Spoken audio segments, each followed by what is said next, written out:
guys, it's Kenny with another movie for you guys, and this we're reviewing. I am so excited to finally be reviewing this movie, and that, of course, is the first, probably big movie of October, probably the biggest movie of October, honestly. I know all of you are really excited for. It is, of course, the sequel to the classic, that, of course, being Blade Runner 2049. And because of the nature of this film, it is very hard to talk about the main plot without delving into very heavy spoilers. So I'm going to try to keep things as simple as I can. And then, of course, I'll delve into spoilers later. But essentially, we focus on Kay. He is, of course, played by Ryan Gosling. And he himself is a professional Blade Runner, and when he gets this information that he deemed impossible before, he has to recruit Deckard, and basically they have to team up to basically try to solve this specific mystery, and that's really all I can say.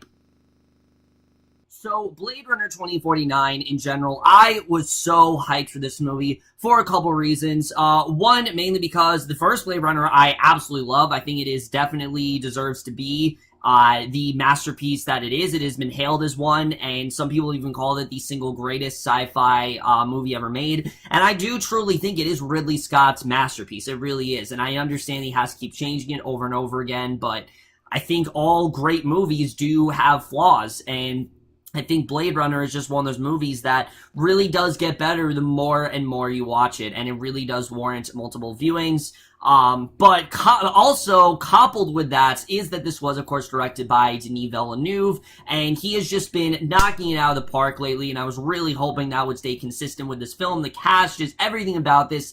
This was definitely one of the films I was most looking forward to in 2017, and it absolutely delivered. Blade Runner 2049 is not only one of the best movies I have seen all year, it is definitely, in my opinion, Denis Villeneuve's masterpiece. I absolutely loved everything about this movie, but we're gonna get into it right now, starting off with the cast. And similar to the plot, it's very hard to talk about these characters without delving into spoilers, but I'm gonna try to keep things really simple. First of all, Ryan Gosling in this movie is obviously great as K.I. The man can't give a bad performance. He really can't. Everything he's in, he's just incredible in. And the same with this movie. He really is great as this character. Kay is someone who he has a lot of memories, and there's a lot of stuff that he's dealing with, and especially when he gets this information, he doesn't really know how to process it, and you really do see him struggling throughout the film.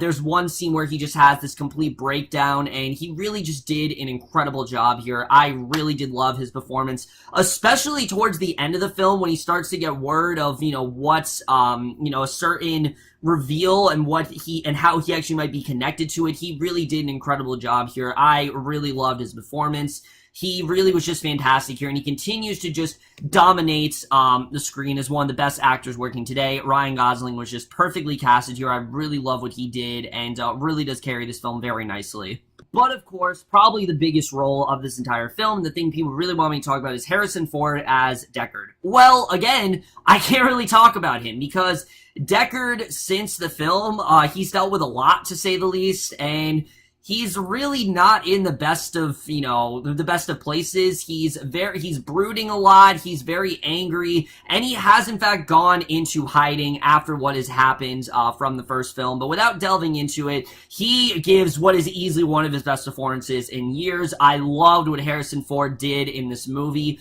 Sure, it was amazing in Force Awakens, but this movie, I think doesn't really compare to that. He was just incredible here. I love what he really did in this movie. And when we do eventually get into his past and what he's really gone through, you care even more for this character than I think you did in the first movie, and he really did an incredible job with that. And him and Ryan Gosling just work perfectly together. It seems like these two, you would think that this dynamic has been around since the first movie, but it really hasn't. But you could just tell he got right back into the role. He really did an incredible job here, and definitely gives what, in my opinion, is one of the best performances I have seen all year for sure. But, of course, one of the things I was actually most looking forward to in this movie is the villain, that, of course, being Jared Leto. Again, can't say much about him, but his character, Wallace, definitely does disappoint. Don't you guys worry, this is not another Joker situation. Wallace is in the film a lot, and he really does a fantastic job here. I really loved what he did in this movie. He's very menacing. He's very intimidating. You know, he kind of is sort of like the creator of all these various replicants, and he does a fantastic job here. I really love what he did in this film. You know, like I say, he's very menacing, but you can also really understand where he's coming from in certain points, and sort of like his motivation is also very strong here. You can totally understand what he really does want to do, and that was something that was so great about his character. He's very calculated. He very much knows what he's doing, and I really love that. He's one of those villains that seems to always be one step ahead of Kay and Deckard, and he really did an incredible job here. I absolutely love his performance, and this is definitely one of the best performances I've seen from Jared Leto in a while. Definitely, again, like I said, if you were disappointed about Suicide Squad, this absolutely makes up for it because he was incredible here. Really everyone is on their A game in this movie. There's not a single performance like, oh, they weren't great. I think everyone really did a great job, ranging from Ana de Armas, a character I can't say a single thing about because it just delves into very heavy spoilers. Robin Wright was great. Lennie James, Dave Bautista, just an incredible cast overall. Everyone really did a great job here. This is easily one of the best ensembles I've seen of the entire year. Like I said, everyone was really just on point in this movie, and that is absolutely something that I will give the cast here. Everyone was just fantastic. But now we have to talk about the directing and the writing, because that is what really does, I think, even enhance this film more. Because what Denis Villeneuve was able to do with this is a very tough task, because he is bringing back a franchise that was once created by Ridley Scott, and he's directing a movie with no help from him. And that really could have been a real colossal failure, especially since we're now in a day and age where pretty much everything is coming back, everything is getting a sequel, everything's getting rebooted. And like I said, it really could have just completely just stumbled in every way. But Denis Villeneuve did an incredible job in making this an entirely different type of movie. This is very much its own thing. While Deckard is present in this film is its own thing. It's very dark. It just has such a wide scope, and the tone is perfect. This is a very dark, heavy film, and there's a lot of stuff that's revealed in this movie, and it's incredibly well done. I really love what he did here. There's more action in this film. I mean, Denis Villeneuve just really went all out in pulling out all the stops here. He created probably his most stylistic movie he's created yet, and I just thought he did an incredible job here. I loved everything about his directing. Again, just, he continues to show why he's one of the best directors working today for sure, and if he doesn't get nominated again for this movie, I'm gonna be very surprised, because he absolutely deserves it here. If he does not get there definitely is a problem. I think definitely he absolutely deserves it. But the screenplay, I think, impressed me even more, because again, coming off the heels of the first movie, this really could have failed. But honestly, I think the screenplay is even better than the first one. Why? Because there's so much more interesting stuff going on here. The first movie, yes, it had a lot of complex questions. Yes, there is a lot of theories going on. This one really takes that to the extreme. It's even more complex. There's even more characters in this movie. And again, it could have honestly become a bit of a clusterfuck, but it really doesn't. And the film does a great job with finding a way to take its time with these reveals, but also not boring us. It keeps you hooked in throughout the duration of the film. This really is sort of its own sort of mystery here, and the main story that we were dealing with was so compelling. I was so into this story. I wanted to know more and more, and it just gets more and more interesting as it goes on. It really is a film that you gotta stick with, and I think they did a really great job with that. And the action as well, like I said, there is a lot more action in this in this one than there was in the first one. And again, it could have easily been like, oh, they're just trying to, you know, make this series just your typical action film. And that's not what they did here. They found a way that it really is sort of goes hand in hand. You know, there's a lot of talking scenes in this movie, but there's just as much action. And that's something I definitely did enjoy. I just thought the screenplay was very well written here. I thought it was just such a well done story. The ending especially is very poetic. I don't want to get into it, but the movie in general is very poetic, and it deals with a lot of themes here, you know, themes like loneliness and abandonment and love in general. And I'm not going to get into the nature of those things, but it does have a lot of similarities of the first one, you know, kind of questioning the ethics of humanity and sort of like what is the difference between humans and robots, and can someone who is made, can they actually process emotion and then process sort of, you know, various revelations in the way that humans do. All that stuff has just really compelled me, and it's even more interesting here. And again, screenplay was just incredible. The cinematography, though, holy shit. I mean, Roger Deakins is the best cinematographer working today. No doubt about it. After this movie, no doubt about it. This is easily the best cinematography I have seen in any film this year. It honestly might be in my top 5, like, best looking films, of this decade, because I just think it's so well done. It's beautiful to look at. It's honestly overwhelming at points. Like, it's just so much detail into everything. The city is honestly its own character. The way the future looks, it's just so meticulously done. They really went all out. Not that the first one didn't have amazing visuals, it really did, but the fact that we have the technology that we do now really does enhance this film. And again, they really went all out. It is a visual spectacle in every way. And Roger Deakins just, again, the effects are just, he went all out with this film. I think he did an incredible job. And again, if he does not get nominated, I don't know what I'm going to do. I really don't, because he definitely does deserve it, and he did an incredible job. The score by Hans Zimmer, I mean, again, this movie has everything. It has an amazing director, best cinematographer. You got Hans Zimmer doing the score, which is incredible. It's so loud and just overwhelming, and it just keeps you engaged the entire time. There's scenes where there's no dialogue happening, and it's completely commanded by the score. Well, of course, Gosling and Ford's performances are a part of it, but the score in general is a huge part of this movie. It's one of my favorite scores of the entire year. I think, again, it just really adds to the emotional resonance of everything that's going on, and I think the score was incredible.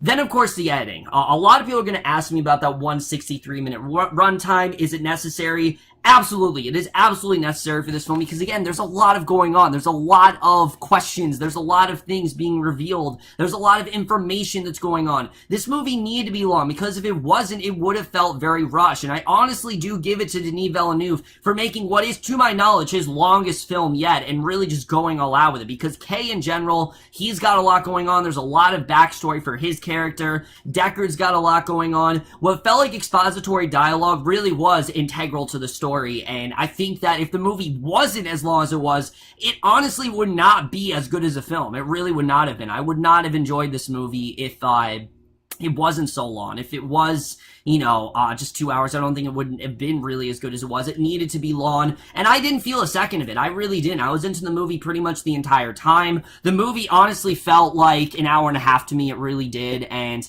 again, it just really goes into the nature of the material, which is just so interesting and engrossing. It just really keeps you engaged throughout the whole film. And Denis Villeneuve's score, coupled with, directing, coupled with Hans Zimmer's score, just all that stuff blended together. It just really keeps you thoroughly invested throughout the entire thing. And again, that is something I will absolutely say. I think that is one of the things that is just so great about this film. A film this long, usually there's a part where it does get boring. Never happened for me. I was into it the whole time, and again, I can't believe that they actually keep me engaged for as long as they did, but I never was bored. I never was like checking my watch or anything. I was just really into the film, and again, that is just really goes into how great of a movie this really is.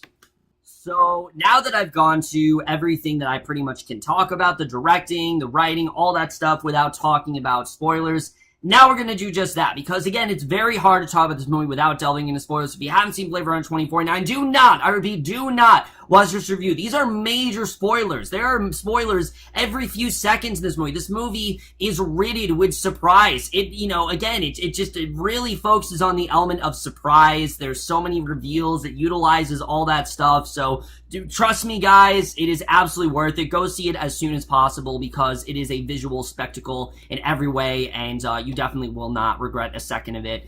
Now let's jump into it because I want to talk about the main sort of story that's going on here. I didn't reveal it because I feel like if you say 1 second of it, you can kind of make a connection as to what might be going on. You know, basically, Kay, he's presented with the information that, holy shit, a replicant actually did give birth and they died in childbirth, which he thought was impossible. I mean, again, it just goes to the whole thing of, you know, replicants are separate from humans. They can't process things in the way that humans do. But as we saw in Blade Runner, that's not necessarily true. Rachel, definitely, you know, yes, she was a replicant, and yes, she was made to follow orders, but then you have someone like Roy, who at the end of the movie just completely rebels against all of them, and that's kind of, you know, so again, Kay's not aware of these things. He's your typical sort of, you know, he's working as a Blade Runner, but he also was made. You know, we know very early on in the film that Kay is not human. He is definitely a replicant, and he is made to pretty much work as a Blade Runner, and that's basically what he's made to do in the film. He's got all of these memories repressed, and any scene that he had with Joy is just, it's really depressing, honestly, because you can tell that he has a genuine love for her, and that these two do have this relationship, but at the same time, you know that it wasn't real. It is manufactured. It is not at all a real relationship. It is just something that was programmed into him, and you really are just feeling really bad for this guy because you can just tell he is in love with this girl. He is completely infatuated by her, but again, she's not real at all. She's just a complete memory. You know, she's not even, you know, a real person. That she's just glitching every 5 seconds, and I think all their scenes were so well done. I think everything there was really interesting. But now I do really want to get into the case and everything, because the way that Wallace gets involved, again, you can really tell what Wallace wants to do. His whole sort of involvement with it, how he wants to, you know, we very quickly realize that, yeah, this is Rachel that we're talking about. The body is actually Rachel. That's the one who died in childbirth, and I kind of had a feeling that's what was going to happen, that Rachel was going to be involved with this somehow, because, you know, they didn't have anything with her in the trailers, and of course, you know, whatever version of Blade Runner you watch, it ends with Rachel and Deckard, you know, going away, and then kind of getting out of this together. So you knew definitely that Rachel was still somehow involved with all this, and I thought that was definitely very interesting, and you can see that Wallace, he's not at all happy about this, but he also kind of wants to use this to his advantage. You can see, you know, he wants to boister his production, and that this can actually help him out because he'll be able to get more replicants and things like that. So again, you can understand what he's really trying to do, and I thought all that was definitely really interesting what Wallace was trying to do here. But then Kay's involved with all of it as well. You can just tell there's a lot of things that he's really struggling with here. Now, when he found that toy horse, I'm like, holy shit, maybe Kay actually is Deckard's son. They lead you to believe that throughout the film. I thought that's actually where they were going to go with this, that he actually is possibly Kay's son, but it also would make a lot of sense because, as we know, he was just recently created. He's like newer. We don't know like how long he's been on the planet or anything like that, but we do know that he definitely is not human. But it also could make sense because Rachel was a replicant. Deckard also could very well be a replicant, which I'm going to get into that in a little bit. If I think Deckard's a replicant, if I don't, I'm going to talk about that. But I think definitely that scene where he is failing that test of his replicant behavior, again, that very much can tell you that, yeah, he definitely is a replicant. And very early on in the movie, he's actually suspended by the lieutenant. I was very surprised. I didn't think that was going to happen, but that actually is what happened. But he talks about how he did complete his mission in killing the child and everything. Even though he doesn't, he still goes on with it because he's so fascinated by all this. He wants to know more about the toy horse. He wants to know more about all this information, and eventually that gets him to find Deckard. And what we find out with Deckard is truly heartbreaking, because at first Deckard, he's not really opening up to him. He doesn't really want much to do with Kay. You know, he thinks that Kay is just a rogue replicant, but, you know, Kay very quickly tells him, no, I'm on your side here. I really want to help you out. And that scene was so intense because you don't know what Deckard's really going to try to do, and you're wondering, you know, why does Deckard want to kill Kay? It seemed like he actually was on the side of the replicants at the end of the first film, but it really does make a lot of sense because, he then tells him the whole idea that he was actually forced to leave Rachel to protect her, pretty much, and that it was all about the replicant freedom movement, so he doesn't know. Maybe they're coming after him, maybe they're finding out what's going on, so you can tell he's been hiding for a very long time, and again, life is just really not that great for Deckard. He knows that, there is definitely a child out there, and that it is most likely his, and you realize that, yeah, that child is Deckard's, and that's definitely what's going on, and I thought that was really interesting. But again, the character of Love as well. What Wallace does with Love, I forgot to say, how he's kind of one step ahead of everyone. That's kind of what I was alluding to, especially with Love. When she killed Joy, that was just really heartbreaking. You could tell that Kay was just really heartbroken by it, and I really did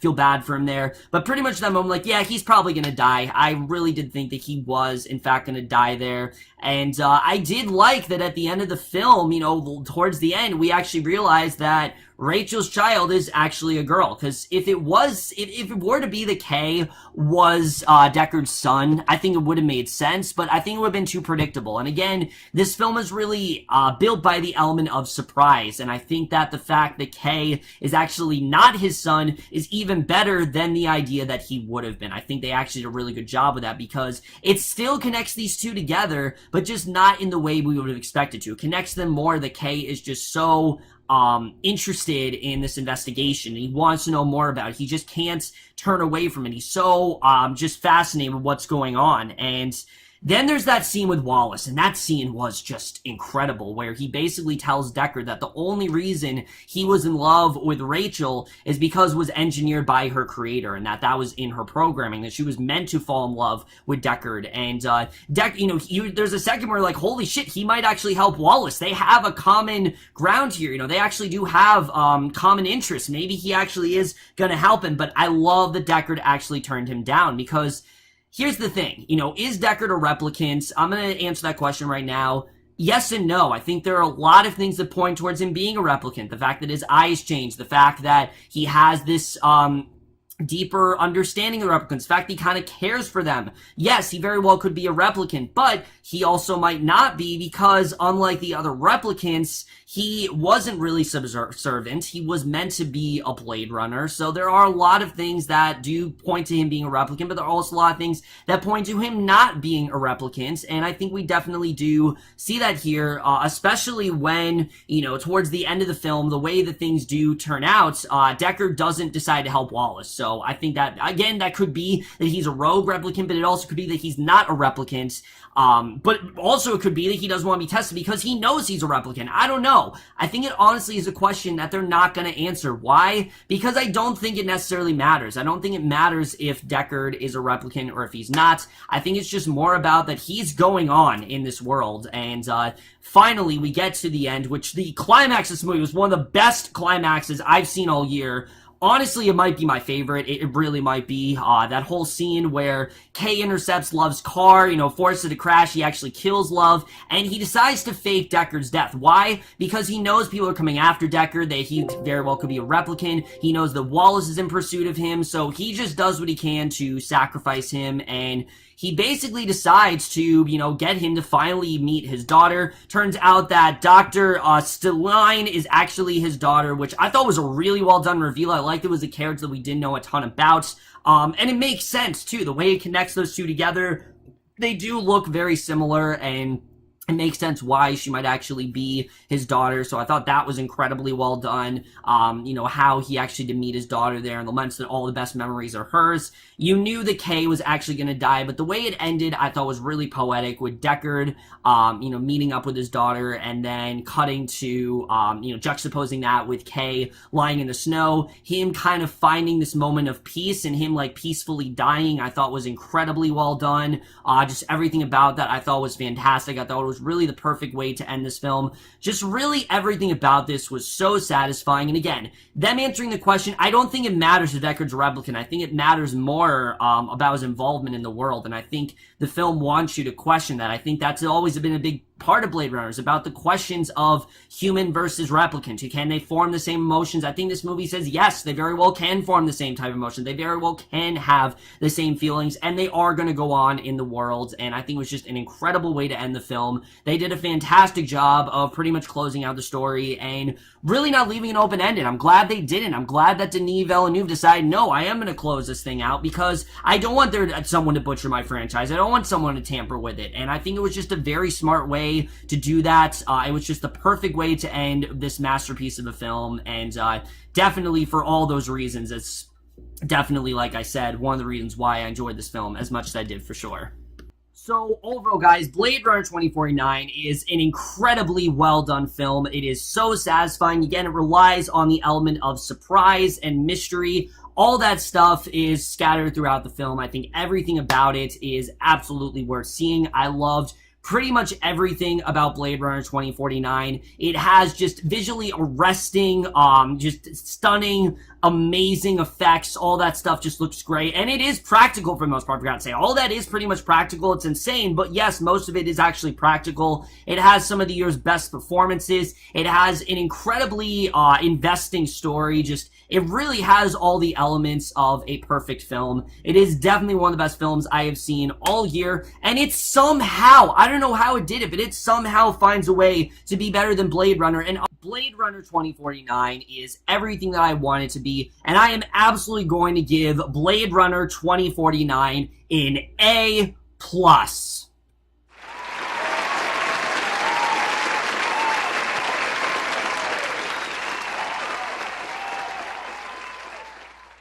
Look, I've loved Denis Villeneuve up to this point, but I really thought that there was no possible way that he could top Prisoners. I really didn't. I thought that was just such an incredible, tragic, mysterious film that there was no way he could do it. I think he just did. I really think he just did it, and I think this definitely really shows how much of a mastercraft he is, and I think we can officially say Denis Villeneuve is one of the best directors working today, and he definitely has a very bright future ahead of him. But anyways, guys, that's it for my review, Blade Runner 2049. Let me know what you guys thought of this movie overall. Would love to hear your thoughts on it. Just, again, if you're gonna just be very careful with what you do get into. If you're gonna get into spoilers, just put the spoiler tag, whatever, because I really don't want to spoil this film for too many people. But that's my review. Hope you guys enjoyed it, loved it. Like I said, absolutely go see this film as soon as possible. I will see you guys in my next video, and I will see you guys for that. Okay, bye.